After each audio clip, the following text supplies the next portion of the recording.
We went with the EU ministers to the issue of Ukraine.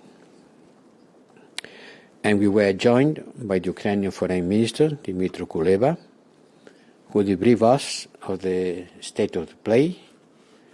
We reassured him on the continued support in fighting the Russian aggression. In this part of the meeting, the Canadian Foreign Minister, Mélanie Joly, also joined our deliberations. And we went through an analysis of every way to provide financial support in front of the worsening humanitarian situation, in front of the financial needs during the war, for the post-reconstruction of the country, and mainly to defend themselves. And we agreed to provide an additional 500 million from European Peace Facility for weapons deliveries. What started with 500 million, now it reaches 2,000 millions. And this is just the point of the iceberg. Because apart from these 2,000 million, the member states do a lot from their side without asking for refunding. We also considered to support Ukraine's economy through trade liberalization, transport facilitation measures. There is an EU action plan for Ukraine solidarity lanes. We have to help Ukraine to keep producing and exporting grains and wheat.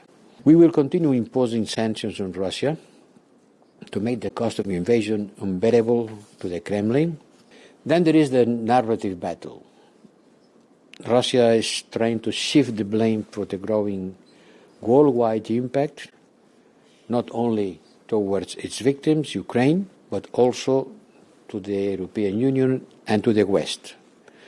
They claim that the crisis is consequences of the sanction, when the crisis, the price increases, is consequences of the war. When Russia is bombing Ukrainian fields, destroying, burning, and looting food storages, when Russian warships are blocking the Black Sea trade routes and the Ukrainian ports, when Russia prevents the Ukrainian wheat from being exported, it has certainly a negative impact in the daily lives of people in Africa or Asia. And I want to answer to all leaders of the world, some of them from Latin America and others from Africa, who has been considering, well, these sanctions affects us also, to tell them that there are not the sanctions, there is no sanction that can affect them because we have never forbidden exports to third countries. It's the war that Russia has launched against Ukraine who is affecting them and their people.